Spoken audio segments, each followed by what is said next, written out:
നമസ്തേ, സ്വാഗതം ബി2 ഓർഗാനിക്സിൻ്റെ 97ാമത് എപ്പിസോഡിലേക്ക്. 2 ദിവസമായിട്ട് നിങ്ങൾക്ക് ഔഷധ സസ്യങ്ങളൊന്നും പരിചയപ്പെടുത്തിയിട്ടുണ്ടായിരുന്നില്ല. നമ്മുടെ എണ്ണ ബി2 ഓർഗാനിക്സിൻ്റെ ഹെയർ ഓയിലിൻ്റെ പ്രിപ്പറേഷനിൽ ഇത്തിരി തിരക്കിൽ പെട്ടു. നല്ല മഴയല്ലേ, മഴ ഇല്ലാത്ത നേരം നോക്കിയിട്ട് എണ്ണ ഉണ്ടാക്കാൻ പറ്റൂ. 8 ദിവസത്തെ പ്രോസസ്സാണേ. അപ്പോൾ ലേശം മഴ ഇല്ലാത്ത നേരം നോക്കി അതുമ്പിൽ അങ്ങോട്ട് കൂടി അതേ ഉണ്ടായി. അപ്പോൾ ഇന്ന് പരിചയപ്പെടുത്തുന്നത് അത്തിയാണ് കേട്ടോ, നമ്മുടെ നാട്ടത്തി. നമ്മൾ അത്തിമരം വെക്കണം എന്നുള്ള ഉദ്ദേശത്തോടു കൂടിയിട്ട് നഴ്സറിയിൽ പോയി ചോദിച്ചാൽ മിക്കവാറും കിട്ടുക അവർ എലിഫൻറ്റ് ഫിഗ് ആവും, അതായത് ആനച്ചെവി പോലെ വലിയ ഇലയുള്ള അത്തി. അല്ലെങ്കിൽ പിന്നെ തരിക അറേബ്യൻ അത്തി വേണോ, ഇസ്രായേൽ അത്തി വേണോ എന്നൊക്കെ ചോദിക്കും.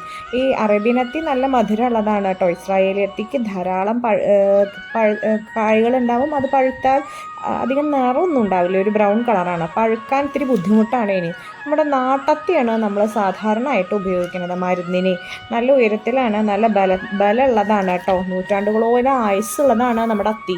കുരങ്ങനോ വവ്വാലോ കാക്കയോ അല്ലെങ്കിൽ അണ്ണാനൊക്കെ കഴിച്ചിട്ട് അവർ അത്തിപ്പഴം ദഹിക്കില്ല. എന്നിട്ട് പുറത്ത് വന്നിട്ട് വല്ല വൃക്ഷങ്ങളുടെയോ അല്ലെങ്കിൽ തെങ്ങിൻ്റെ മണ്ടയിലോ ഏതെങ്കിലും വേറെ ആലുമ്പിലോ ഒക്കെ ഉണ്ടാവും. എന്നിട്ട് അതുമ്പിലും അങ്ങോട്ട് വളരാൻ തുടങ്ങിയിട്ട് ആ സസ്യത്തിനെ പുറത്താക്കി വളരുക, അല്ലെങ്കിൽ ആ സസ്യത്തിനെ അതിനൊരു ഭാഗത്തേക്ക് ആക്കി വളരുക എന്നുള്ളത് നമ്മുടെ അത്തിക്കൊരു സ്വഭാവമുള്ളതാണേ. നാൽപ്പാമരപ്പട്ടയിലുള്ള ആ 4 പാൽമരങ്ങളില്ലേ, അതിൽ പ്രധാനത്തിൽ ഒന്നാണ് അത് കേട്ടോ, അത്തി, ഇത്തി, അരയാല്, പേരാല്. ഓക്കെ, അപ്പം നാൽപ്പാമരത്തോലിയുടെ ഒപ്പം കല്ലാലിൻ്റെ തൊലിയും കൂടിയും ചേർന്ന് അതിനെ പഞ്ചവൽക്കെന്നും പറയും കേട്ടോ.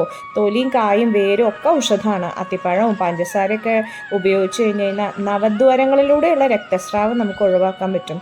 ബലക്ഷയം മാറുന്നതിന്, വിളർച്ച, വയറിളക്കം, ഭയങ്കര ആസ്മ, അത്തിപ്പഴക്കറ പാല് പിരിക്കാൻ ഉപയോഗിക്കുകയും ചെയ്യും. ഇതിൽ നിന്നുണ്ടാക്കണ ദഹനരസം മാംസത്തെ മൃദുവാക്കുന്ന പറയുക. അതുകൊണ്ടേ വേവിക്കാൻ ഇറച്ചി വെവ്വാൻ ഇത്തിരി ബുദ്ധിമുട്ടുള്ള ഇറച്ചിയോടൊപ്പം ഈ അത്തിയുടെ ഒത്തിരി ഇടൽ ഒരു പരിപാടി ഉണ്ട്. ഇലകളിൽ നിന്നുണ്ടാകണ ഒരു അബ്സൊല്യൂട്ട് എന്ന് പറഞ്ഞൊരു ഇത് സുഗന്ധദ്രവ്യ നിർമ്മാണത്തിന് ഉപയോഗിക്കുന്നുണ്ട്. ദഹന പ്രശ്നങ്ങൾ മാറ്റുന്നുണ്ട്, രക്തത്തിലെ പഞ്ചസാരയുടെ അളവ് നിയന്ത്രിക്കുന്നുണ്ട്, എല്ലുകളുടെയും ചർമ്മത്തിൻ്റെയും ആരോഗ്യത്തിനെ സഹായിക്കുന്നുണ്ട്, പ്രതിരോധശേഷി വർദ്ധിപ്പിക്കുന്നുണ്ട്. കാരണം അതിൽ അയണും സിങ്കുണ്ടേ. ശരീരഭാരം നിയന്ത്രിക്കുന്നുണ്ട്, ഭാരം കുറയ്ക്കുകയും ചെയ്യും. കാരണം വിശപ്പ് കുറയ്ക്കണ ഒരു സാധനം ഇതിലുണ്ട് കേട്ടോ. ഭാരം കൂട്ടാനും പറ്റും, ഹൃദയാരോഗ്യം മെച്ചപ്പെടുത്തുന്നുണ്ട്. അത്തിപ്പഴത്തിലെ പൊട്ടാസ്യം രക്തസമ്മർദ്ദത്തിനെ നിയന്ത്രിക്കുന്നുണ്ട്, ശ്വാസകോശ അണുബാധനെ നിയന്ത്രിക്കുന്നുണ്ട്, ധമനികൾക്ക് ആരോഗ്യമുണ്ട്, അൾസറിന് പരിഹാരമാണ്. ധാരാളം ഫൈബർ ഉള്ളത് കാരണം മലബന്ധം ഇല്ലാണ്ടേക്കുന്നുണ്ട്, ഓർമ്മശക്തിക്ക് പറ്റും, ഗർഭാശയകാലത്തെ എല്ലാ പ്രശ്നങ്ങൾക്കും മികച്ച പരിഹാരമാണ്. സ്ത്രീകളുടെ പ്രത്യുൽപാദന ആരോഗ്യത്തിന് എന്തെങ്കിലും പ്രശ്നമുള്ളവർക്കൊക്കെ ഈ അത്തി നല്ലതാണ് കേട്ടോ. ഹോർമോൺ അസന്തുലിതാവസ്ഥ കുറയ്ക്കുന്നുണ്ട്, ആർത്തവ വിരാമം, അതായത് മെനോപോസിന് ശേഷമുള്ള പ്രശ്നങ്ങളുടെ കുറേ പ്രശ്നങ്ങൾ പരിഹരിക്കാൻ പറ്റും കേട്ടോ.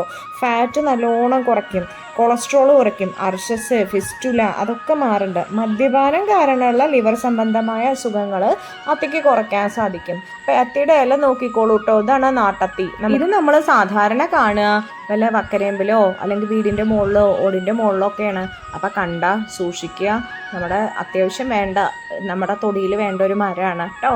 അപ്പോൾ ഇത്തരത്തിലുള്ള കൂടുതൽ അറിവുകളായിട്ട് ഇനിയും ബി2 ഓർഗാനിക്സ് നിങ്ങളുടെ മുമ്പിലെത്തും.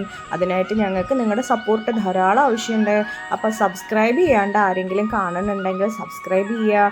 ഇത്തരത്തിലുള്ള നല്ല നല്ല അറിവുകൾ നമ്മുടെ കൂട്ടുകാർക്കും ബന്ധുക്കൾക്കും അതേപോലെ അറിയുന്നവർക്കൊക്കെ പങ്കുവെക്കുക. അതേപോലെ നിങ്ങളുടെ ഓരോ ലൈക്കിനും ഓരോ സബ്സ്ക്രൈബും ഞങ്ങൾക്ക് കൂടുതൽ പ്രോത്സാഹനം തരുന്നതാണ്. അപ്പോൾ അതും കൂടി ഒന്ന് ശ്രദ്ധിക്കണേ.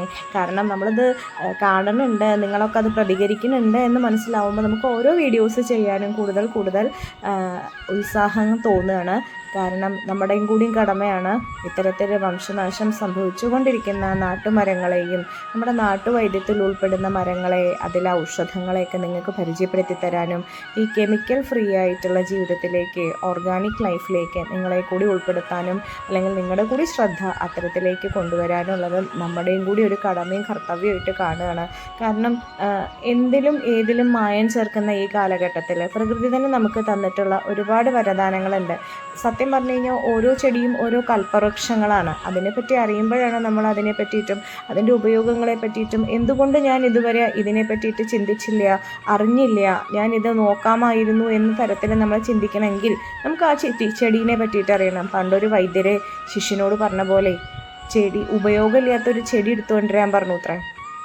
ആ ചെടി എടുത്തു കൊണ്ടുവരാൻ പറഞ്ഞയച്ച ശിഷ്യന്മാരിൽ ഒരാളൊഴികെ ബാക്കി എല്ലാവരും തോലും കെട്ടും കൊണ്ട് അത്ര വന്ന്, ഒരാൾ മാത്രം ഒന്നും കൊണ്ടുവന്നില്ല, എന്തേ കൊണ്ടുവരാഞ്ഞ് ഒന്നും. അപ്പം ആ ശിഷ്യൻ പറഞ്ഞു, മറുപടിയായിട്ട് പറഞ്ഞതാണ്, ഉപയോഗമില്ലാത്ത ഒരു ചെടിയും കണ്ടില്ല വൈദ്യരേന്ന്. അതേപോലെ ചെടികൾക്കെല്ലാം ഉപകാരമുണ്ട്, എല്ലാ ചെടിക്കും.